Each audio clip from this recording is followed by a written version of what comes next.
줄 믿습니다. 이 시간은 담임 목사님께서 나오셔서 전화위복의 하나님이라는 제목으로 말씀 전하실 때 큰 은혜 받으시길 바랍니다. 할렐루야.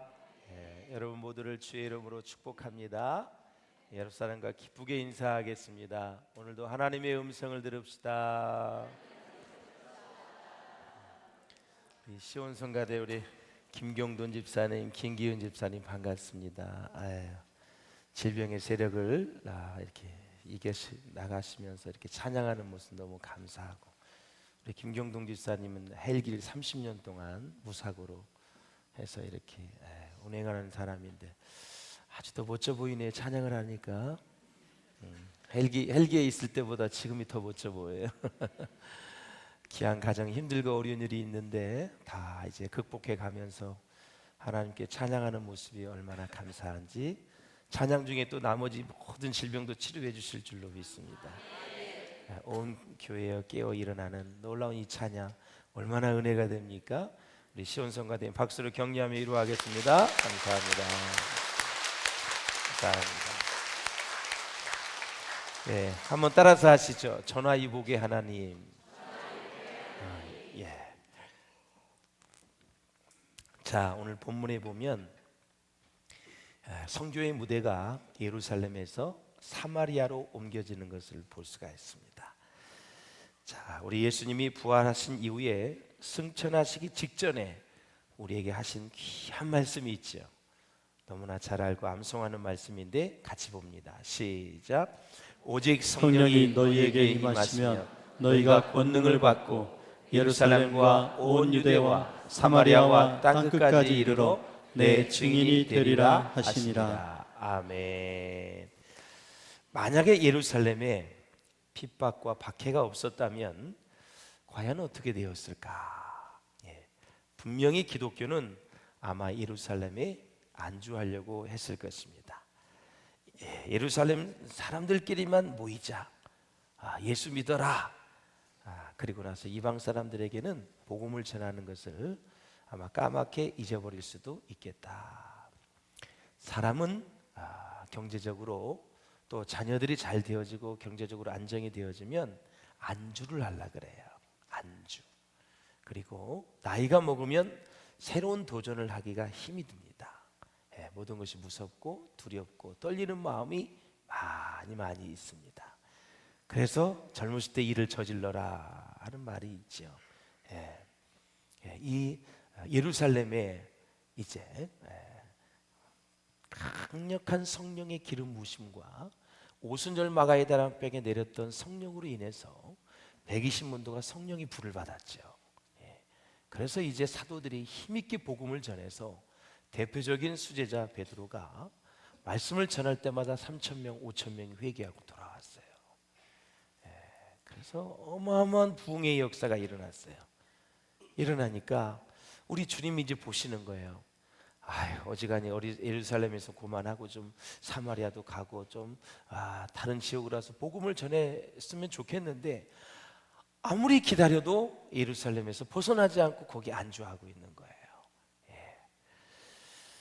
그래서 이제 이 복음이 어떻게 전해질 수 있을까? 오늘 이제 본문이 하나님이 쓰시는 방법은 핍박입니다. 핍박은 하나님이 쓰셨지만 인간에게는 예루살렘 많은 성도들에게는 가슴이 아픈 것입니다. 힘든 거죠. 삶의 터전을 다 떠나야 되고 다 잃어버리고, 저는 유교를 맞지 않아서 피난길이 뭔지는 모르지만 할아버지 또 인근에 있는 지인들에게 많이 들었어요. 그래서 우리 처가 쪽은 다 공산당 당원이 아니라 저 북쪽에 사는 사람들이거든요. 할머니 할아버지까지 다 온족 DNA 피가 다 이북 사람입니다. 예민한 동무들이거든요. 그래서 어마어마하게 얘기를 들었어요. 그래서 그 전쟁 나올 때 그 어려움, 아픔, 고통, 순간 죽을 뻔한 그런 것들을 어마어마하게 들어서 아주 공산당을 싫어합니다. 고생을 너무너무 많이 한 거죠. 그래서 이제 우리 명희 목사님도 9살 때 이북에서 내려와서 그렇게 이제 고생고생 여수 갔다가 춘천을 갔다가 그다음에 장충당공원 거기서 이 약수동에서 사시다가 이제 하나님이 부르심을 받고 목회를 해서 용인에 와서 개척을 하고 지금 성결교회가 이렇게 됐습니다만 아주 공산당을 싫어하죠. 네. 자, 우리가 이제 이 복음을 전함에 있어서 이제 지역을 넘어야 되는데 그렇게 뻗어나가지 못할 때 하나님이 쓰신 방법은 바로 핍박이었다라는 거죠. 교회사를 연구해 보면 기독교를 받아들인 유럽의 나라들을 전부가 다 순서가 있습니다. 자기 사는 마을을 복음화시키고 그 다음에 그 인근에 있는 도시를 복음화시키고 그 다음에는 하나님의 나라에 이 민족의 이 나라에 하나님의 나라를 이제 세워가는 것, 이것이 바로 많은 지도자들의 꿈이었다라는 거죠. 그러니까 이제 민족 종교로서의 종교 모습을 갖고 싶은데 기독교를 국교로 하고 싶은 거죠. 특히 이제 유럽에는 기독교를 국교로 정한 나라가 많지 않습니까, 여러분? 많지요. 그래서 자기 나라가 하나님의 나라가 되기를, 하나님의 백성이 되기를 간절히 바라면서 그렇게 복음의 사명을 감당한 것을 볼 수가 있어요. 예를 들어서 루터를 보십시오. 그가 강력한 종교 개혁을 단행한 다음에 독일을 하나님께서 원하시는 나라로 그렇게 만들려고 했어요. 그래서 기독교를 국교로 정하는데 루터의 역할이 어마어마하게 컸습니다. 그래서 이 국교가 된 이후에 모든 독일 국민들은 종교세를 냈죠. 우리나라는 종교세가 없어요. 그 종교세를 내서 그걸 거두어서 이 목회자의 사례비를 나라에서 주는 거죠. 아주 큰 나라인데 세계 정말 3대 강대국인데도 지금도 종교세를 내서 목회자의 사례비를 주고 있습니다. 그런데 이제 여러 가지 이제 국교도 만들고 그렇게 했습니다만 루터의 신학을 보면은 참 성교에 대한 언급이 별로 없어요. 그게 좀 아쉬움으로 남는 거예요.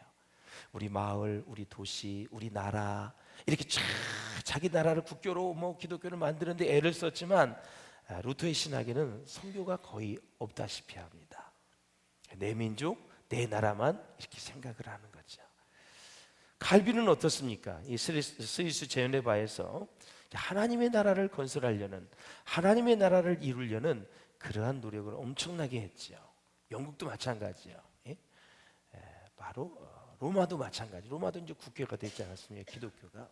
러시아 정교도 있고요. 이렇게 자기 민족과 자기 나라 안에 교회를 세우고 하나님의 나라를 이루려고 했던 것이 일반적인 성향이었다라는 거죠. 예루살렘이 더욱 그럴 수밖에 없었던 이유는 뭘까요? 주님이 태어나셨어요. 그리고 30년 동안 자라셨어요. 그리고 3년 동안 공생애를 했어요. 사역을 했단 말이죠. 그리고 주님이 승천하는 곳이 어디예요? 예루살렘 감람산 아닙니까? 500의 형제가 주님이 승천하실 때 다 봤잖아요. 천사가 얘기합니다. 너희들이 본 그대로 다시 오시리라 그랬습니다. 얼마나 소망이 되는 말씀이에요. 이 세상에 어떤 어려움이 있어도 고난이 있어도 주님 다시 오신다는데, 우리가 죽으면 주님을 만난다는데 그거보다 더 큰 소망과 비전이 어디 있습니까? 세상에 모든 일이 다 내 뜻대로 되면 얼마나 좋아요. 안 되는 일 많고 나이 먹으면 병원만 왔다 갔다 해야 되고 그러다가 우리 인생을 마감하는 것이 우리 인생의 여정이 아닙니까? 그런데 우리가 살아있을 때 주님이 오면 더 좋지만 오신지 않는다 할지라도, 내 생에 오신다 할지라도 내가 죽으면 주님의 품에 안길 수 있으니 얼마나 감사한 것입니까? 이게 소망입니다, 여러분. 소망이에요. 우리 크리스찬들은 이런 소망을 가져야 우울증이 안 걸려요. 절망하지 않고 낭망하지 않아요. 주님께 소망을 두세요, 여러분. 할렐루야. 그러니까 이 감람산에서 주님이 다시 오실 것이다. 그러니까 태어난 것도 거기지, 뭐 갈릴리에서도 가셨지만 그리고 공생애도 많이 하셨지, 거기서 또 승천을 하셨지, 또 재림하신다 그러지. 그러니까 이제 예루살렘 사람들은 우리끼리만 열심히 믿고 우리끼리만 전도하다가 주님의 재림을 맞이해야 되겠다는 그러한 생각을 할 수 있었다라는 거죠. 생각이 협소해지는 거죠. 더 넓어지지 않는 거죠. 깨트릴 방법이 없습니다. 어떻게 저들이 사마리아로 가게 되었는가? 바로 이제 핍박이라고 말씀을 드렸는데, 우리 한번 1절을 한번 같이 보겠습니다. 시작. 그날에 예루살렘에 있는 교회에 큰 박해가 있어 사도에는 다 유대와 사마리아 모든 땅으로 흩어지니라. 아멘. 하나님이 쓰신 방법은 교회를 박해한 것입니다. 핍박한 것입니다. 그걸 허용한 것입니다. 하나님이 원하지 않으면 그걸 허용하지 않습니다. 그러니까 박해와 핍박은 예루살렘에 있었던 성도들에게 너무 힘든 일이에요. 저도 아직까지도 이제 60이 다 돼가도록 피난길 가본 적은 없어요. 근데 지금 이스라엘과 이 팔레스타인 전쟁을 보면은 이게 얼마나 참혹한 건지를 우리는 알 수 있어요. 모든 걸 다 내려놓고 빈털터리로 집을 떠나야 돼서 그 진짜 이 필드에서 고생하는 이런 모습을 보면 얼마나 힘든 것인가. 춥고 먹지 못하지, 잠 제대로 못 자지요. 이건 보통 고생이 아니죠. 그래서 하나님의 관점에서는 핍박을 통해서 하나님의 선교 전략은 핍박이 없이는 안 된다는 게 하나님의 답이에요. 하나님이 1년을 기다리고 2년을 기다리고 3년을 기다렸어요. 이 정도 되면 예루살렘 사람들이 이제는 다른 지역으로 가서 복음을 전하겠지. 기다려도 전혀 움직이질 않으니까 그 조용한 호숫가에 그냥 막 돌을 탁 던지면 여러분 물에 파작이 팍 일어나는 것처럼 예루살렘에 핍박이 다 오게 된 거예요. 예수 믿는 사람은 다 잡아 죽이고 옥에 가두는 일이 일어나게 된 거죠. 하나님이 쓰신 방법이다라는 거죠. 그 방법이 우리 인간에게는 너무 힘든 일이에요. 사람이 진리의 말씀을 깨닫고 또 그 진리의 말씀을 듣고 감동하고 그러면 엔돌핀의 50배가 나온대요. 좋은 호르몬이. 이런 말씀을 이렇게 깨닫고 여러분 아멘 그렇구나, 핍박도 하나님이 쓰시는 선교 전략이구나, 이렇게 이제 생각을 하면 우리에게 은혜가 될 줄로 믿습니다. 할렐루야. 그럼 그 핍박이 나의 고난이 될 수도 있고 시련이 될 수도 있고 고통이 될 수도 있고 질병이 될 수도 있고 재정적인 어려움이 될 수도 있고, 어떤 상황에서도 우리는 하나님이 허락하셨다고 생각을 하고 결국 그 상황에서 내가 무엇을 해야 될지 주께 묻고 나아가면 하나님이 사랑하는 여러분들을 그냥 놔두시겠어요? 하나님의 사랑하는 아들, 딸인데 내가 너를 지명하여 불렀다고 말씀하셨는데 하나님이 불러놓고 여러분 책임지시지 않겠어요? 사람들은 다소 우리를 실망시킬 수 있어요.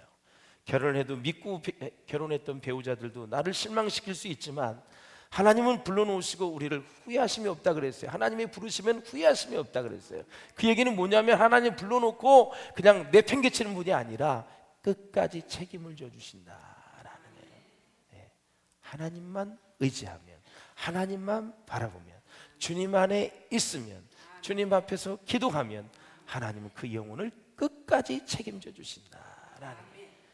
그래서 우리가 포도나무가 가지에 붙어 있어야 열매를 맺는 것처럼 나는 포도나무에 너희는 가지니 저가 내 안에 내가 저 안에 있으면 많은 열매를 맺나니 너희가 나를 떠나서는 아무것도 할 수 없음이니라. 붙어 있어야 돼요. 중요한 거예요.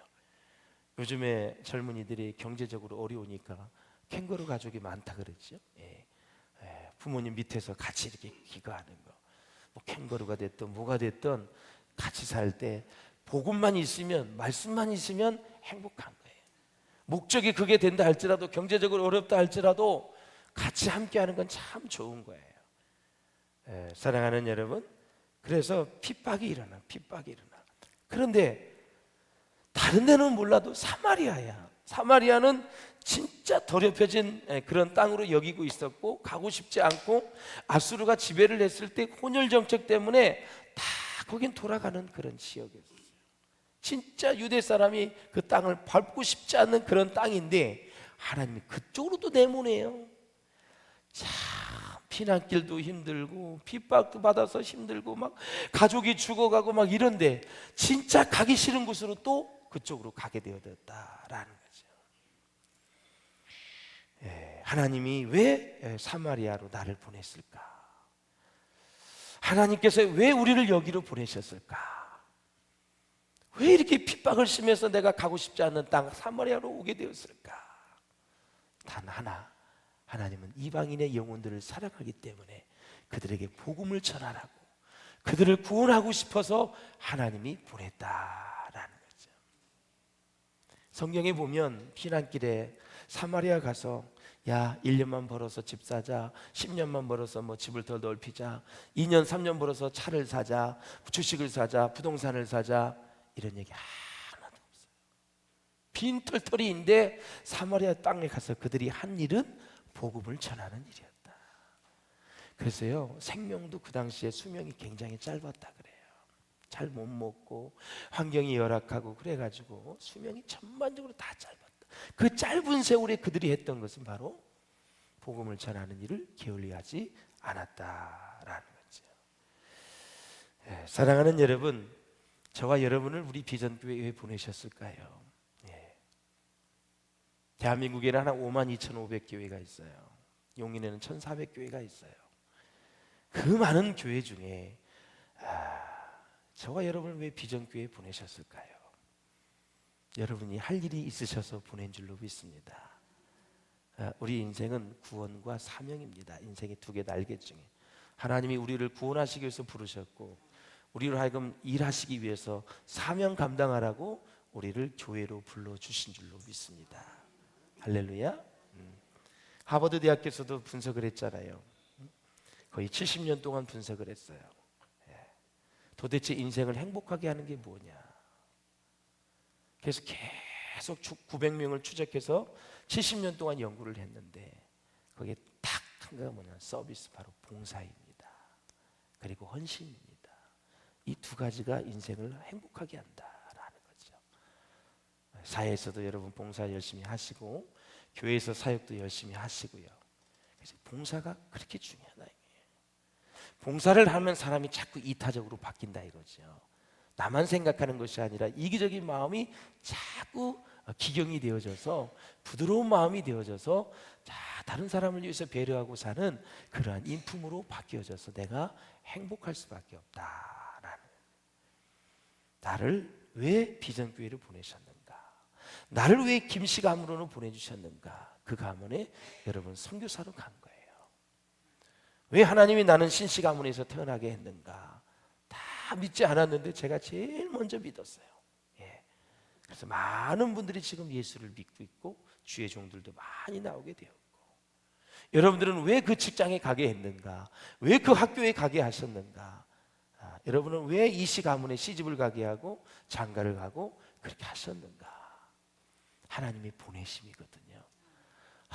찌질이 가난하고 정말 배경도 없고 아무것도 없는 이 가문에 나를 왜 보내셨는가? 복음을 전하라고, 선교사의 사명을 감당하라고 하나님이 보내셨다. 그 가문이 사마리아 땅처럼 척박할 수도 있고 어려울 수도 있고 아주 고리타분해가지고 너무너무 시집살이도 많이 하고 또 여러 가지로 어려운 일이 있겠지만 한 가지 목적은, 하나님은 복음을 전해서 그 영혼들을 구원하는 것이 목적이다라는 것이죠. 이걸 깨닫고 살면 우리는 힘들고 어려운 일들을 넉넉히 좀 이길 수 있지 않을까 생각이 되어집니다. 사랑하는 여러분, 우리 민족이 고난을 많이 당했습니다. 여러분이 한국사를 배웠지만 특별히 이제 근자에 우리 일제 36년의 치하에 있었잖아요. 일본의 지배를 받았고 해방되자마자 몇 년 있다 또 전쟁이 터졌습니다. 6.25 전쟁이. 얼마나 대한민국이 어려운지 제가 용산 전쟁 기념관 가가지고요, 이렇게 초토화된 대한민국이 지금 이 상태로 된 것은 진짜 하나님의 기적이다. 미라클 오브 뭐 한강 뭐 여러 가지 많이 얘기했지만 그냥 진짜 한강의 기적이 아니라 하나님의 기적이죠. 강만 있으면 다 이렇게 잘 되나요? 세상에 여러분 강 넓은 게 서울 한강보다 얼마나 큰 나라가 많이 있습니까? 나일강도 있고 어디도 있고 다 있잖아요. 그건 하나의 한 수식어지 진짜 하나님이 이 민족을 축복해 주셨잖아요. 축복해 주신 거예요. 그런데 일제 침략과 6.25 때 샤머니즘이 역할한 게 뭐 있습니까, 여러분? 자, 그걸 얘기하고 싶은 거예요. 그 오래전부터 우리나라는 호국불교라도 불교도 참 나라를 지키는데 공헌을 많이 했습니다. 좋은 분들이 많이 있습니다. 스님들이 그 당시에 고마움을 느끼는 거죠. 예. 종교는 달라도 나라를 지키려고 했던 그 마음이 얼마나 고상하고 좋은 거예요. 기독교가 또 이 나라에 들어온 이후에 얼마나 근대화의 역할을 했고 나라를 지키고 호소하는데 얼마나 애를 썼는. 3.1운동도 마찬가지고 다 크리스찬 아니었습니까? 여러분. 그런데 이렇게 지금 우리나라가 풍요한 이 시대에 다시 또 샤머니즘이 꿈틀거리고 있는 것이 저는 가슴이 아픈 것입니다. 이 상황에서 예수를 더 잘 믿어야 되는데 이상하게 잘 믿으면 잘 살면 잘 살도록 샤머니즘에 또 물들어가는 이런 것들을 보면 참 가슴이 아픈 거죠. 우리 한번 예수 잘 믿어봅시다 여러분. 신앙생활 잘 해봅시다 여러분. 전화위복의 하나님을 믿고 다시 한번 여러분의 인생이 역전되시기를 주의 이름으로 축원을 드립니다. 1절에 보니까 사울이 그의 죽임당함을 마땅히 여기더라 그렇게 얘기하고 있어요. 마땅히 여기더라. 사도행전의 저자가 누가 아닙니까? 누가가 바로 의도적으로 사울이 지금 스데반의 죽음에 순교에 마땅히 여기는 것을 지금 소환하고 있어요. 지금 왜 소환하고 있느냐? 사울이 어떤 사람인지 정말 그런 것들을 좀 부끄럽고 숨기고 싶은 과거이지만 근데 누가가 지금 사도행전의 저자 누가가 계속 그걸 노출시키는 거예요. 예. 사랑하는 여러분, 그래서 이 사울은 꼭 죽여야 할 사람을 죽였다는 의도적인 일이었기 때문에 성경은 아주 바울의 이 사울의 이야기를 그대로 지금 적나라하게 얘기하고 있는 거예요. 자기의 그 모든 이 생각과 계획을 가지고 갔지만 다메섹 도상에서 딱 예수님을 만난 이후에 그는 완전히 180도 전환을 하게 되죠. 예수를 핍박하던 사람이 이제는 예수를 전하는 사람으로 바뀌었으니 이게 기적이 아닙니까? 이게 변화 아닙니까? 이러한 은혜가 우리 가운데 있으시기를 주의 이름으로 축원을 드립니다. 자기의 의지, 자기의 고집, 자기의 아집 이걸 다 꺾어버리고요. 얼마나 대가 센 사람인지 모릅니다. 자기 주장이 얼마나 강한 사람인지 모릅니다. 여러분 다메섹 도상으로 초청받을 수 있기를 주의 이름으로 축원합니다. 두 번째 골고다 언덕으로 여러분이 초청되시기를 주의 이름으로 축원드립니다. 세 번째 감람산으로 가셔서 천국의 소망을 가지고 살 수 있기를 주님의 이름으로 축원드립니다. 다메섹 참으로 우리가 그곳에 있어야 될 이유를 우리는 다시 한번 깨닫게 되지요. 그래서 이제 사도들만 남기고 다 흩어지고 말았지요. 자 보세요. 어느 신학자는 이 사도들은 직접 신앙을 가졌다 이렇게 말합니다. 왜? 예수님과 같이 3년 동안 먹고 자고 복음을 전했기 때문에 또 부활을 직접 목격을 했기 때문에 그래서 직접 신앙이다. 그럼 간접 신앙을 가진 사람은 누구냐? 사도들을 통해서 예수 믿는 사람을 간접 신앙이다 이렇게 얘기합니다. 그런데 여러분 성경에 보면은 간접 신앙을 가진 사도들을 통해서 복음을 전해받은 사람들이 다 이런 피난길을 갔습니다. 그런데 가장 중요한 베드로와 몇 사도들은 예루살렘을 떠나지 않고 있는 거예요. 자, 왜 베드로가 먼저 순교당하지 않고 스데반이 먼저 첫 순교자가 되었는가? 스데반의 여러분 소속은 헬라파 유대인입니다. 헬라파 유대인 잘 아시죠? 유대인이었는데 그리스 히랍 세계에서 살다가 다시 돌아온 사람입니다.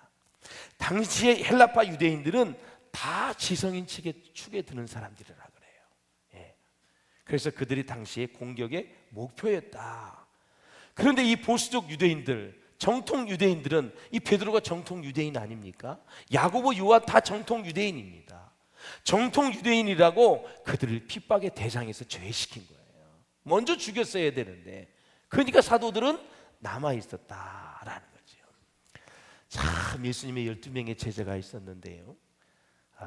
하나님이 그들의 제자 훈련을 시켰는데도 하나는 배반자가 나와서 죽었고 또 이 3명 베드로, 야고보, 요한은 찰싹 붙어가지고 그의 어머니까지 다 해가지고 혹시 예수님이 이렇게 나라의 뭐 왕이 되시면 뭐 장이 자의정 우의정 하면서 한 자리 해달라고 얼마나 얘기를 많이 했습니까?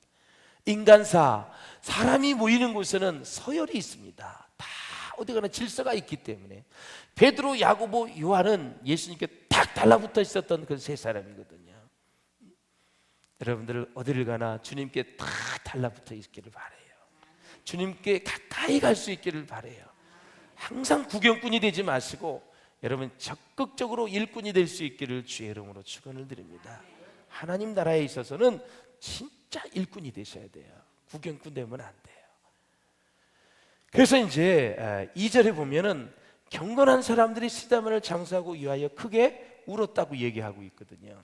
자, 경건한 사람 하면 누가 생각이 나냐면 고넬료가 생각이 나요.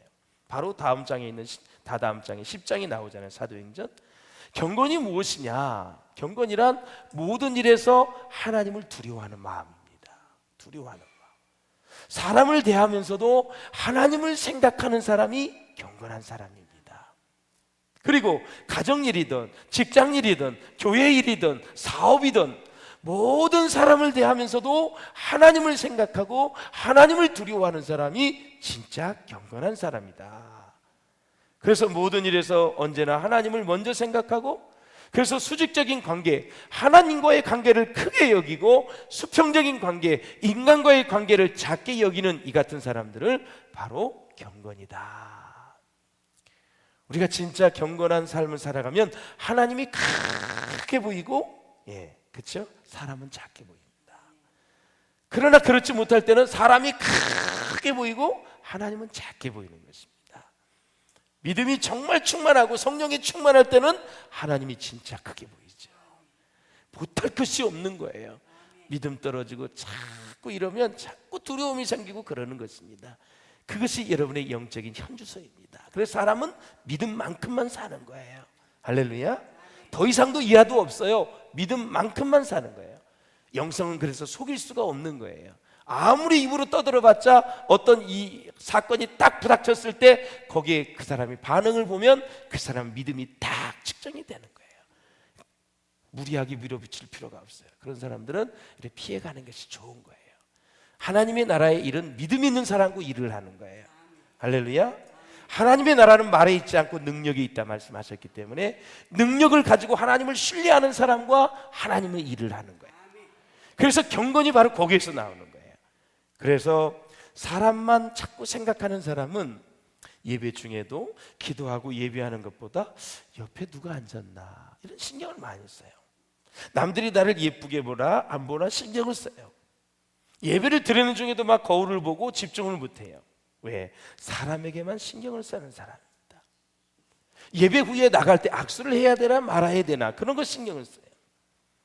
그러나 하나님과의 관계, 수직적인 관계를 소중히 여기는 사람은 어떻게 하면 하나님을 기쁘시게 해드릴 수 있을까? 이런 곳에 아주 정말 마음이 온통 쓰이게 되는 거죠. 이렇게 하나님께 영광을 돌리는 것을 생각하는 사람, 모든 일에 하나님을 두려워하고 먼저 사람을 만나도 하나님을 생각하는 사람, 그 사람이 경건한 사람이다. 대화 중에도 하나님을 생각해야 돼요. 성령이 지금 뭐라고 말씀하시고 성령이 지금 어떤 말씀을 하시는 거예요. 대화 중에도. 그래서 간절히 주님을 의지하면서 대화하는 거예요. 하나님, 예수님, 성령님 다 빼뜨리고 말씀 다 잊어버리고 사람과 대화하는 것이 아니라 어떤 만남이든 비즈니스라든 무엇을 하든 그 현장에 그 상황에 하나님을 생각하셔야 된다라는 거예요. 하나님은 심심풀이 땅콩이 아니세요. 천지를 지으신 창조주 하나님이세요. 우리 인간을 만드시고 지구 인생의 생사화복을 주관하시는 분이 하나님이세요. 그 하나님과 동행하는 건 뭐냐? 순간순간 생각하는 거예요. 그분은. 할렐루야. 기쁜 일이 있을 때도 생각을 하는 거고 왼수 같은 사람 만나도 하나님 생각하는 거예요. 아유, 하나님이 저 인간도 사랑하지, 나도 사랑하고, 혹시 나보다 저 사람을 더 사랑하지 않나? 그런 마음이 번뜩이는 순간 그걸 잡으면 그 사람과 관계가 회복이 될 수 있어요. 저 사람은 나보다 하나님이 덜 사랑해, 이렇게 생각하는 건 잘못된 거예요. 항상 나보다 상대방을 하나님이 더 사랑한다고 그렇게 믿으셔야 돼요. 그래야 관계가 회복이 되어지는 거예요. 이게 지혜예요. 할렐루야.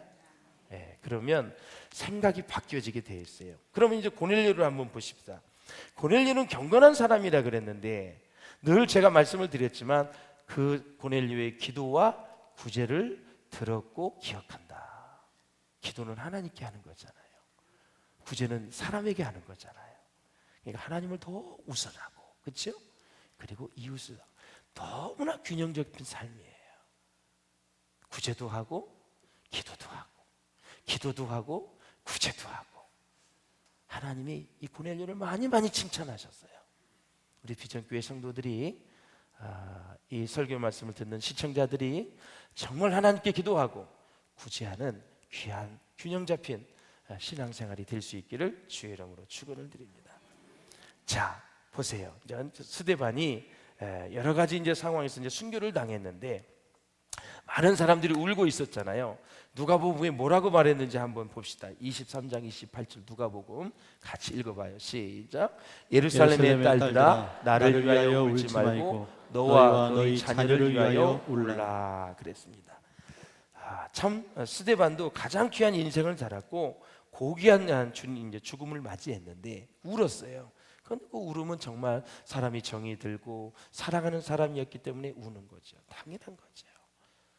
장례식 가서 예수 믿는 사람이 왜 울어? 이렇게 하시면 안 돼요. 사람은 예수님도 우셨어요. 나사로가 죽었을 때. 그래서 당연한 거예요. 사랑하는 여러분, 그 울음은 또 이제 영원히 지속되면 안 돼요.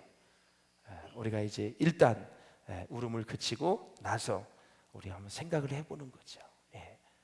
난 나의 생애를 위해서 어떻게 살아야 될까? 저렇게 한 사람이 죽었을 때 많은 사람들이 그리워하고 보고 싶어하고 그러는데 내 생애는 어떻게 살까? 여러분, 사랑하는 사람이 그립지 않습니까, 여러분? 이태원 참사 1주년 세월호 오래됐습니다만 생기별을 한 가족들 자식이 얼마나 보고 싶겠어요? 얼마나 그립겠어요? 우린 그런 마음을 가지셔야 돼요. 내가 안 당해보면 당해본 사람이 어느 정도인지 몰라요. 그러면 당해보면 너무너무 그 아픔이 큰 거예요. 그러니까 아픔이 크다 그러면 큰 줄 알고 그렇게 대하면 되는 거예요. 나도 죽어봐야 된다. 아니, 내 자녀가 죽으면 어떡해? 그래서 순교는 최고의 영광이다라는 거죠. 순교는 기회가 와야 하는 거거든요. 이렇게 값어치 있는 인생을 우리가 살아가는 데 있어서 우리가 지혜가 필요하다라는 거죠. 자, 한 가지만 말씀을 드리고 정리를 좀 하려고 그러는데, 자, 본문에 보면 이제 흩어진 사람을 얘기하고 있는데 그들이 흩어졌다는 것은 자기 본의가 아니에요. 자의가 아니에요. 타의로 의해서 흩어졌어요. 베니게 구보로 안디옥에 가서 복음을 전파하는데요, 항상 인생은 의로운 일에 바퀴가 있습니다. 핍박이 있어요. 하나님의 역사에도 보면 선한 사람을 통해 역사하는 경우가 많지요. 아브라함, 이삭, 야곱, 모세, 여러 선한 사람이 있어요. 그러나 또 좋지 못한 사람을 통해서도 역사할 때도 있어요. 이집트의 바로 왕, 또 바벨론의 느부갓네살 왕, 또 그다음 페르시아의 고레스 왕, 이런 사람들도 하나님이 강권적으로 또 사용해서 믿는 백성들을 위해서 그들을 사용하셨어요. 사랑하는 여러분, 흩어진다는 것은 타의예요. 그렇죠? 타의입니다. 자유를 빼앗겠다는 거예요. 그러나 신앙적으로는 보냄을 받았다. 어디로? 사마리아 땅으로 보냄을 받았다라는 거예요. 자, 타의에 의해서 고난이 왔어요. 그걸 이기는 것은, 고난을 이기는 것은 자의입니다. 타의에 의해서 시험이 왔어요. 시험을 이기는 것은 자의입니다. 타의에 의해서 인생이 실패했어요. 빚보적은 잘못 쓰고 또 사기꾼에서 내가 많은 돈을 잃어버려서 실패했어요. 타의에 의해서 그렇게 됐어요. 그걸 이기는 것은 자의입니다. 이 오늘 본문 하나의 해석을 통해서 흩어졌다는 것은 타의이지만 흩어진 상황에서 복음을 전하는 것은 자의였었습니다. 그래서 하나님이 기뻐하시는 거죠. 얼마나 하나님이 기뻐하시는지 몰라요. 여러분들이 이러한 이 메시지를 듣고 정말 우리의 인생 가운데 혹시 여러분 실패한 일이 있습니까? 속상한 일이 있습니까? 두려워할 일이 있습니까? 그 실패한 그 사건 속에는 하나님의 부름이 있다라는 사실이에요. 하나님이 보내신 거예요. 여러분, 루터가 얘기했잖아요. 앞문이 닫히면 뒷문을 열어놓고 우리의 인생을 역사하시는 분이 하나님이세요. 한쪽 문이 닫히면 다른 한쪽 문을 열어놓으시고 우리를 핸들링 하시는 분이 하나님이시다라는 거죠. 내가 하고 싶은 일이 이루어지지 않고 가고 싶은 학교를 못 가고 인생의 뜻대로 되지 않을 때 그 사건 속에는 하나님의 부르심과 보내심이 있다라는 사실이에요. 예루살렘 사람들은 사마리아를 갔을 때 농사할 것도 없고 비즈니스 할 것도 없고 장사할 것도 없고 식구도 많이 죽었고 흩어졌어요. 그러나 두루 다니며 그들이 행한 일은 복음을 전했다라는 거죠. 그래서 이것을 정리한다면 우리가 피동적이고 억압적인 사건 속에서 자의적 의미를 찾아내야 된다라는 사실이에요. 자의적 의미라는 것은 이 상황에서 하나님은 나에게 무엇을 원하시는가를 깨닫는 거죠. 내가 해야 될 일, 내가 앞으로 추진해야 될 일들을 하나님이 가르쳐 주셔야 된다라는 거죠. 그러니까 바울은 감옥에 가도 하나님이 보내신 걸로 믿은 거죠. 그러니까 거기서 뭘 해요? 메시지를 전하잖아요. 복음을 전하잖아요. 구원의 역사가 일어나잖아요. 그래서 빌립보 교회의 초대 멤버가 되잖아요. 이 하나님의 역사는 가장 어려운 상황 속에서 나를 보내셨다고 믿으면 그 안에서 쓰레기 속에서도 장미꽃이 피어나듯이 우리의 고난의 현장 속에서 하나님의 일하심을 보게 될 줄로 믿습니다. 그래서 선교와 전도는 가장 가까운 가정 식구, 내 이웃, 친척, 거기서부터 우리가 하는 거죠. 선교의 순서를 말씀을 드릴게요. 선교의 순서는 첫째, 동질 문화권입니다. 나와 같은 사람. 유사 문화권, 나와 비슷한 사람, 직장. 그 다음에 타문화권, 피부색이 달라도 지역이 달라도 전혀 다른 사람이지만 가서 전하는데 순서가 이렇게 된다 이거죠. 그러니까 지역사회는 복음을 전하지 않고 선교만 하는 것도 문제가 있는 거예요.